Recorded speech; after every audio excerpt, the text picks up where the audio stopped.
I'm John Stahl-Wert, and along with my colleagues at Center for Serving Leadership, we're committed to supporting and encouraging men and women around the world to make the biggest positive impact that they can possibly make to the world through their leadership.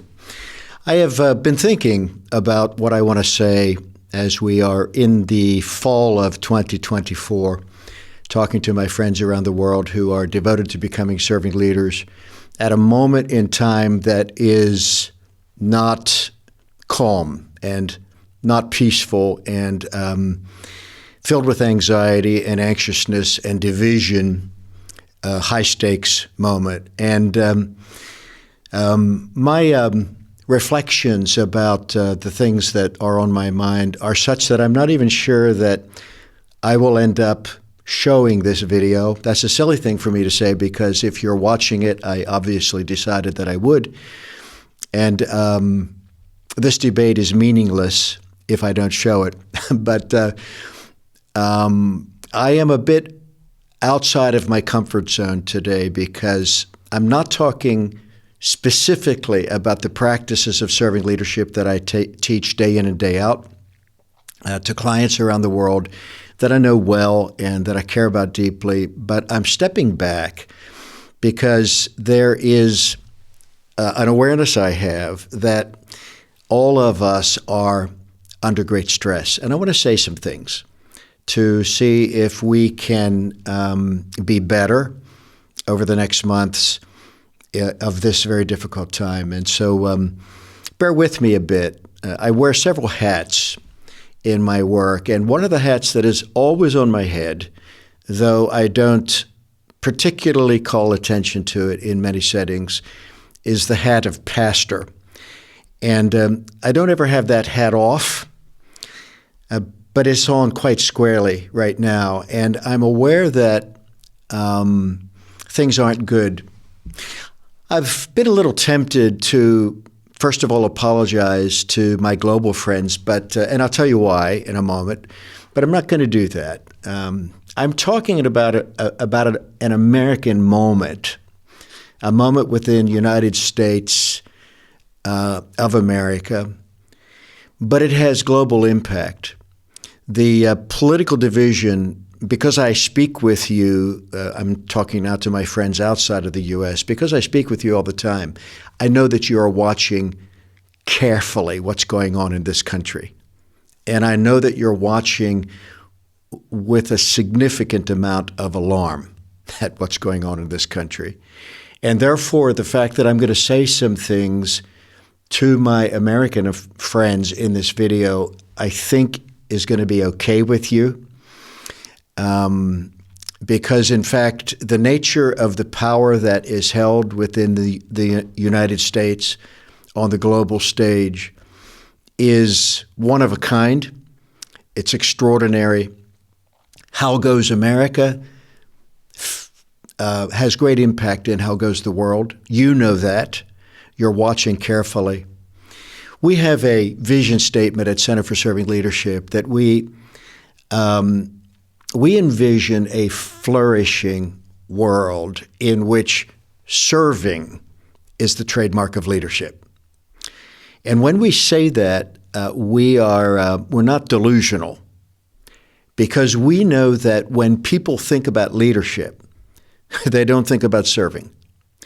When they consider their elected leaders or their bosses or their community leaders or what have you, the first thing that comes to people's minds worldwide, on average, is not, there is a person who has serving on their heart. There is a person who is engaged in the work that they do on behalf of others. That is not the trademark of leadership.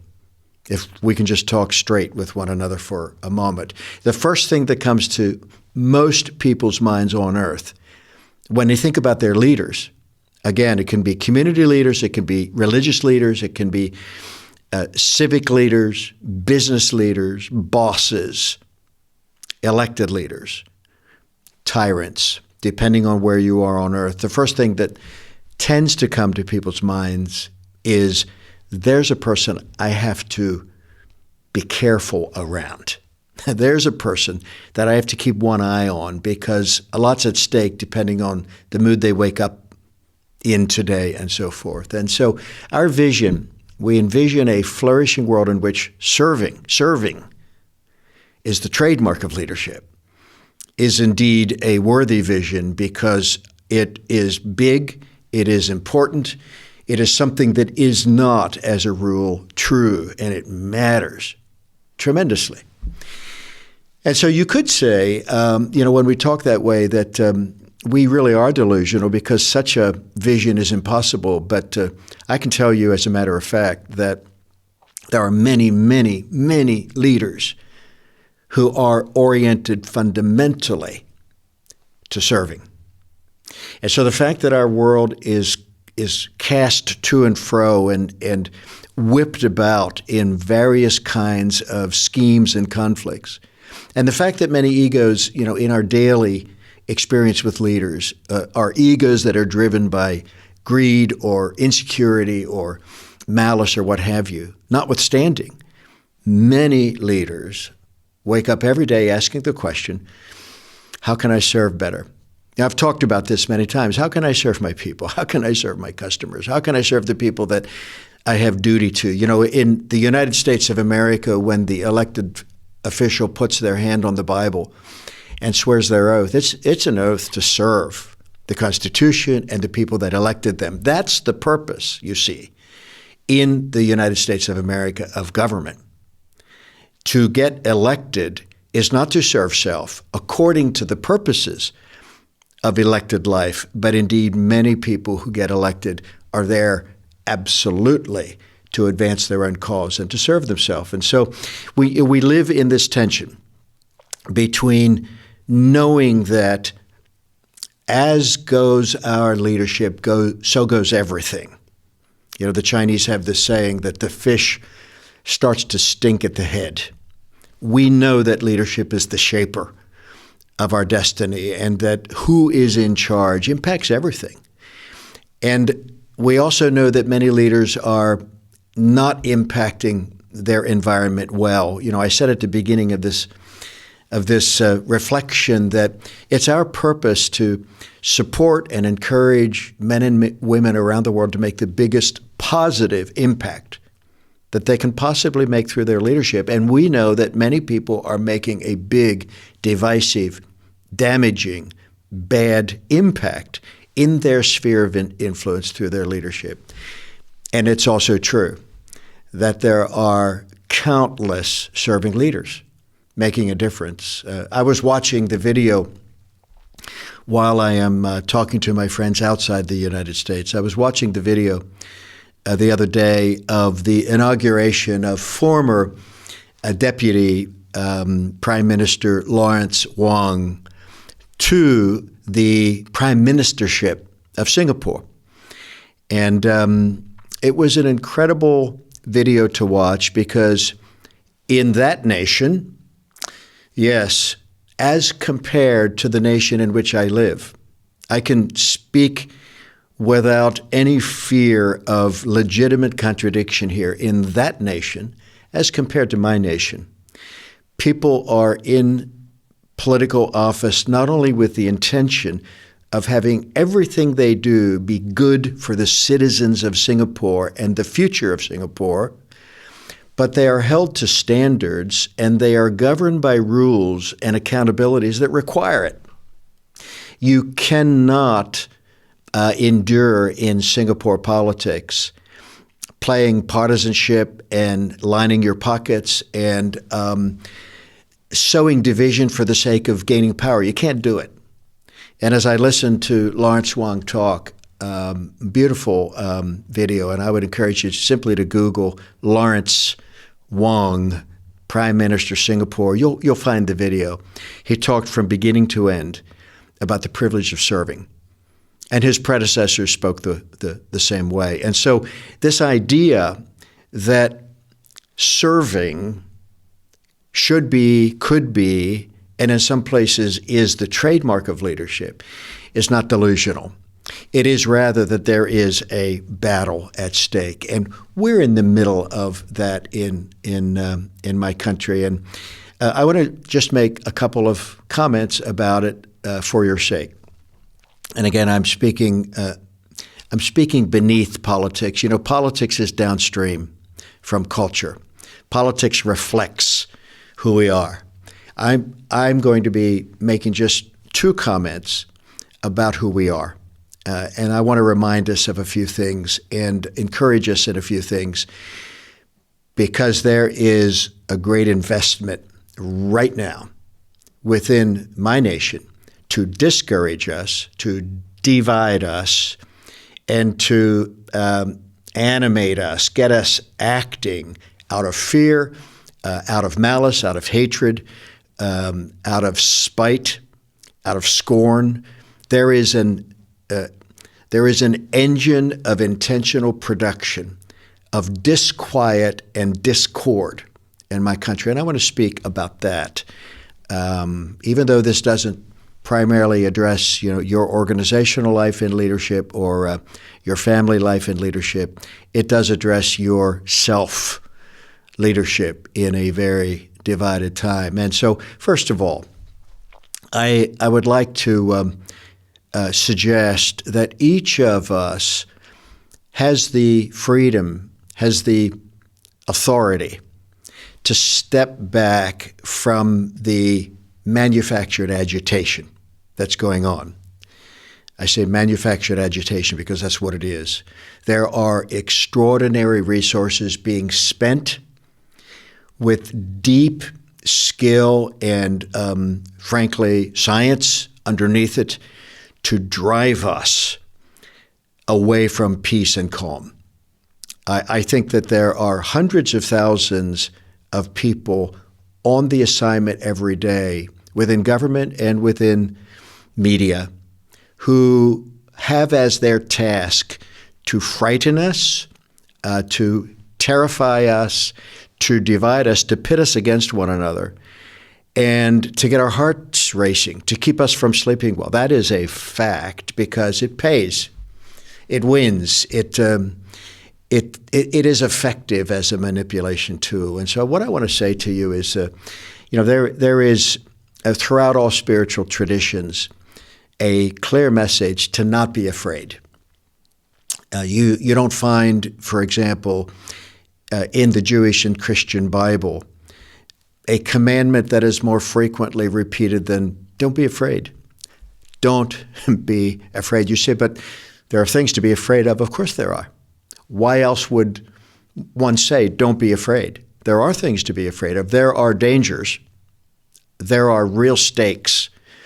Not for a minute am I making my remarks to say to you, don't vote, don't care, don't be engaged. I'm speaking down underneath your action to the state of your being and the state of your heart and the state of your mind. And I'm saying, don't be afraid. Push against that impulse to fear. Step back from it, breathe, take a walk, make a list of the things that you appreciate. Remind yourself of what is good and what is amazing and what is lovely and what is beautiful, and make yourself less useful to the manufactured engineering of fear and panic and such. One of those spiritual traditions that says essentially, don't be afraid, is Alcoholics Anonymous. Sam Shoemaker, who led Bill W. and Dr. Bob, the founders of AA, to sobriety. Also, Sam Shoemaker led Bill W. and Dr. Bryady into their faith. They both have written about this. They became Christian men. They have in Alcoholics Anonymous the Serenity Prayer, and I know many of you know it, and I just want to offer it back to you as a reminder. God grant me the serenity to accept the things that I cannot change, the courage to change the things that I can, and the wisdom to know the difference.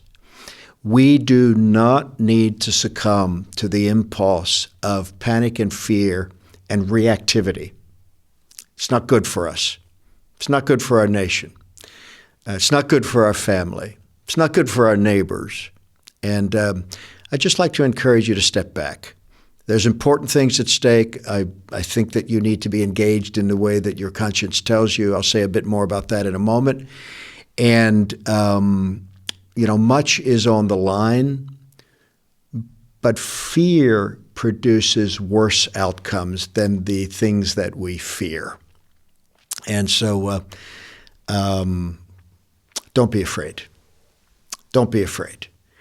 There is endurance, and there is love, and there is capacity within the human spirit that is extraordinary. Remember your family, and remember your friends, and remember your neighbors, and remember the things that hold the nation together. Retain your civility. Retain your respectfulness. Retain your empathy and your understanding. There are people, now this is true, there are people and institutions who make more money and gain more control if we become afraid. And I'm encouraging you not to do that. This is Self-Leadership 101. We're here for others. At the end of the day, how things turn out for us is not the most important thing anyway. We only have so many years in this world. What we leave behind is what matters. The impact we have on others is what matters. The way we behave when the chips are down is what matters. That is where character and goodness and actually true outcomes show themselves. And I just felt in this moment, rather than driving back into some serving leader principles, that I wanted to acknowledge that these are high stakes times, and there is a game afoot that isn't good for us. And that game is a game of instilling panic and fear so that we are more amenable to the agendas of others and less mindful of the things that matter. So, first of all, don't be afraid as we reflect on self-leadership in the middle of difficulty. Second of all, stick to your principles, but pull away from the attack on people. We've got to stop this. You have principles. You have things that you care about. Let me talk about this very personally. I'm on social media. I see what all of my friends have to say. And I have two kinds of friends on social media. And if you are one of my friends, I want you to reflect on this. And my two kinds of friends on social media are not my Republican kind and my Democrat kind. They are there. I have a wide spectrum of friends. My two kinds of friends are the kind that are constantly demeaning and leveling ad hominem attacks on people and posting the nastiest of memes in which somebody who holds a certain conviction is a horrible and despicable person or an idiot.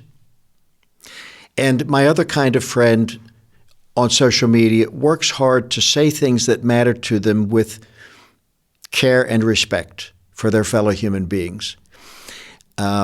Stick to your principles. Share your convictions.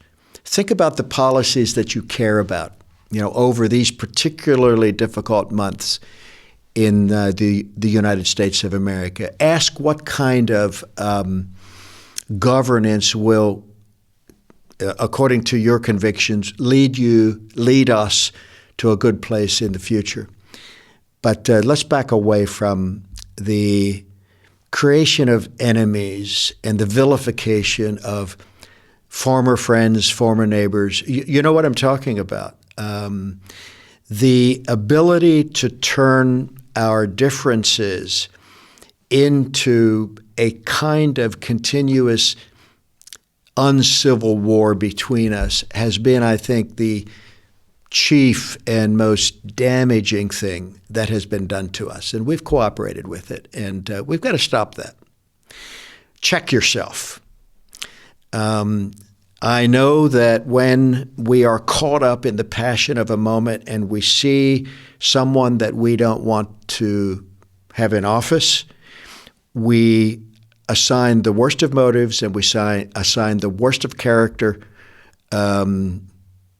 descriptions to them, and it's frankly fun to drive that in, but it hurts us. Whatever it is that you are afraid of, whatever it is that we are afraid of in terms of the world that is to come, us behaving that way accelerates the arrival of that world.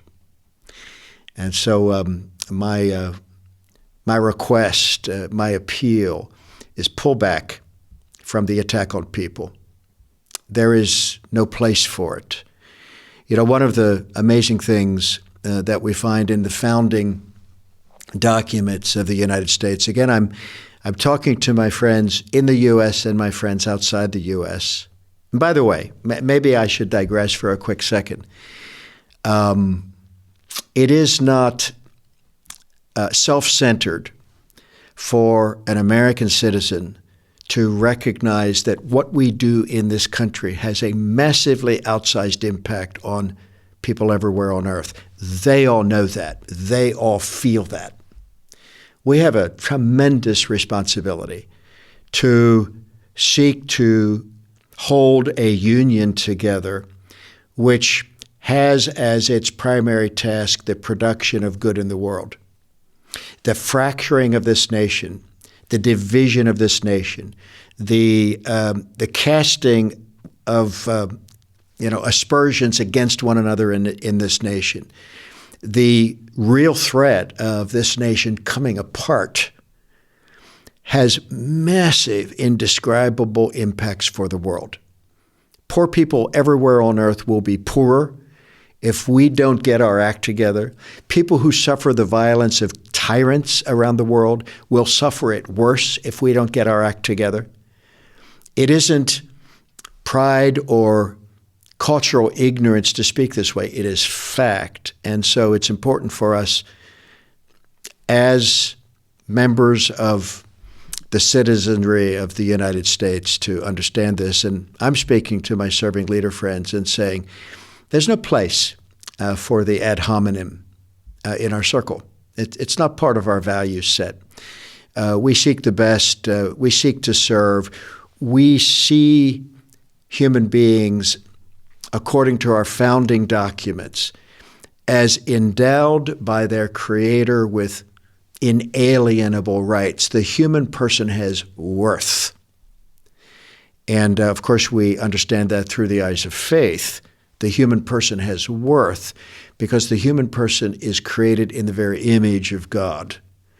And we in the United States have no excuse on this because our documents pick up the echo of that when they say that each person born in this country, each person who becomes a citizen of this country is endowed with inalienable rights from their Creator. What does that mean? God has spoken value into that person's life. And we and our governments don't have the authority or the right to take that away. And so let me say to the serving leader community, let's pull back from the creation of enemies, stick to our principles, find ways to reach out across the divide, deliver a nice apple pie to your neighbor who's got a giant political sign that makes you angry. Let's build some connections, throw some lines, establish some bridges between us. We desperately need this. Last thing I want to say is we have to bear in mind who we're going to be and how we're going to be viewed based on how we behave after the next few months. And we must comport ourselves accordingly. I am, by the way, in every remark I'm making here, also talking about the principles of serving leadership. Let me just make a connection for a second.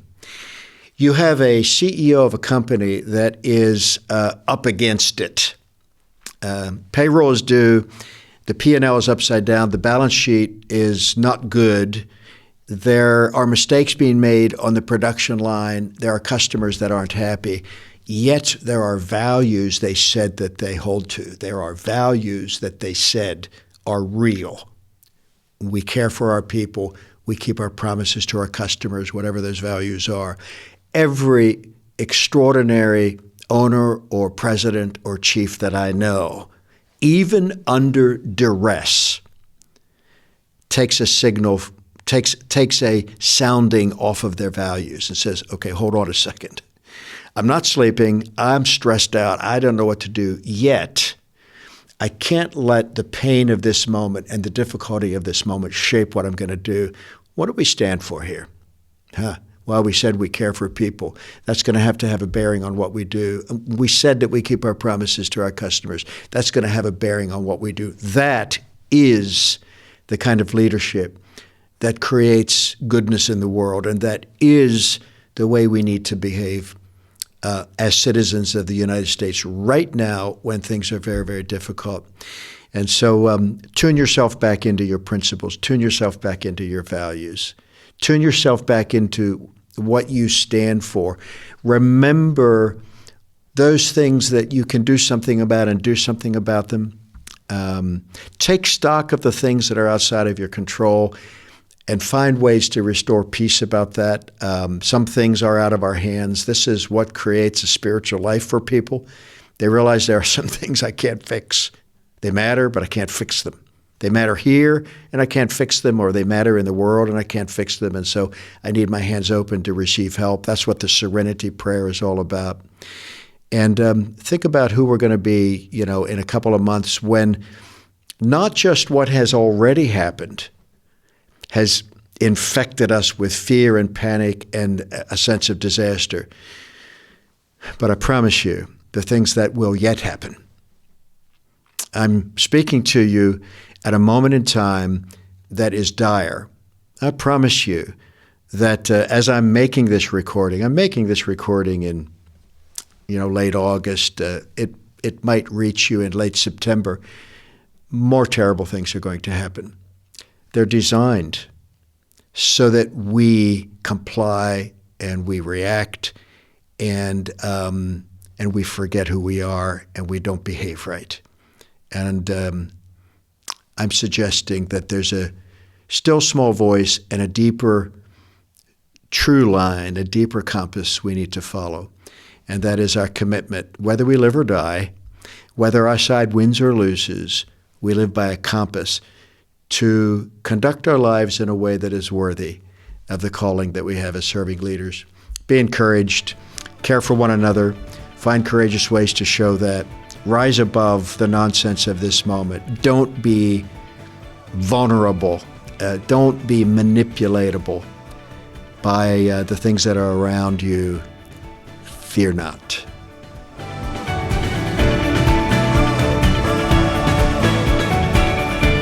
For more information about the Center for Serving Leadership, visit our website at centerforservingleadership.com.